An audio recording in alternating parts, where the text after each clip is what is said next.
예, 우리나라가 고도 경제 성장을 하면서 여러 가지 사회적 문제가 발생을 했지 않습니까? 그 중에 하나 사회적 문제가 대두되는 것이 저는 이혼율이 증가하고 있다는 것입니다. 이혼율이 증가하다 보니까 또 이혼에 대해서 세무 문제가 또 발생하기도 합니다.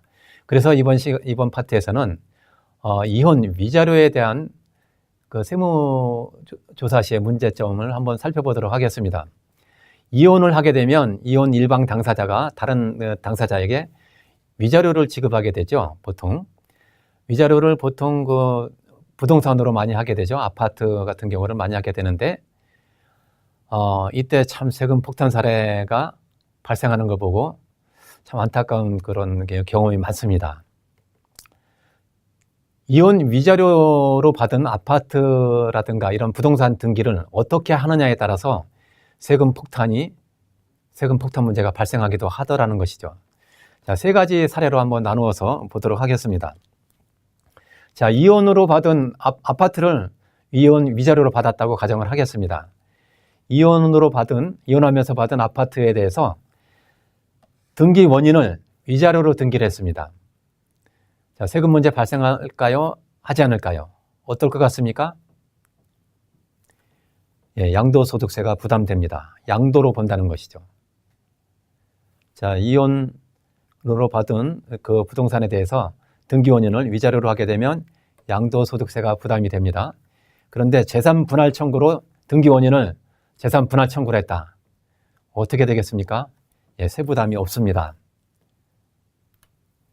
재산 분할 청구라는 것은 이 부부 공동 재산으로 봐서 공동으로 노력해서 번 재산을 이 불리한 것에 공동으로 분할한 것에 불과하다 이렇게 보기 때문에 세부담이 없는 것입니다. 자, 세 번째, 등기 원인을 증여로 했다. 어떻게 될까요? 네, 이때는 두 가지 경우로 나눠 볼 수 있습니다. 6억까지는 배우자 간에 비과세가 됩니다. 그래서 6억까지는 비과세되니까 뭐 이혼하면서 받은 위자료에 대해서 증여 등기를 하게 되면 비과세 받을 수도 있습니다만은 주의하셔야 될 것이 있죠. 이혼하고 나서 호적 정리를 하고 나서 이 등기가 나중에 됐다. 그러면 큰일 나는 겁니다. 호적 정리가 되고 나서 이 증여 등기가 됐다. 그러면 증여세를 내게 됩니다. 남남 간에는 증여세 공제가 하나도 없습니다.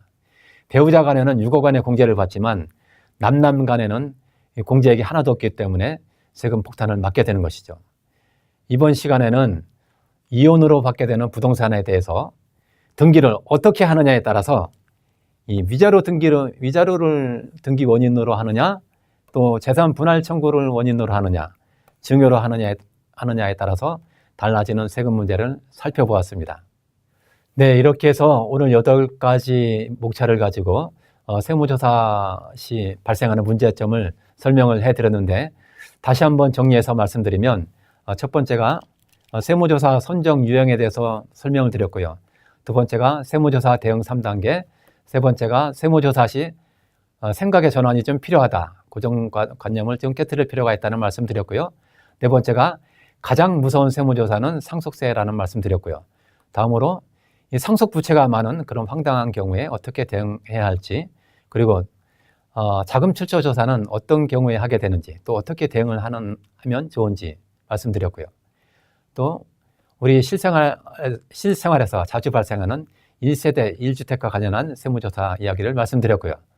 그리고 마지막으로 이혼 위자료에 대해서 관련된 세무조사 이야기를 말씀을 드렸습니다.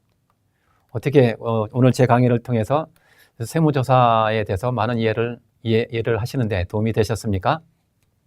마지막으로 제가 좋아하는 링컨의 문장을 들려드리면서 오늘 준비한 제 강의를 마치고자 합니다. 나는 빨리 가진 못한다. 비록 천천히 가지만 나는 뒤로 가지는 않는다. 여러분, 우리 에밀 쿠에의 자기암시문 한번 크게 한번 외쳐볼까요? 나는 날마다 세금 박사가 되어가고 있다.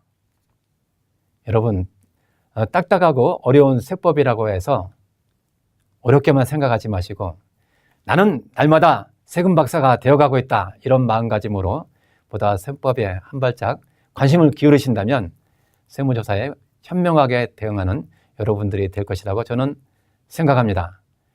오늘 제가 준비한 강의를 모두 마치겠습니다. 감사합니다.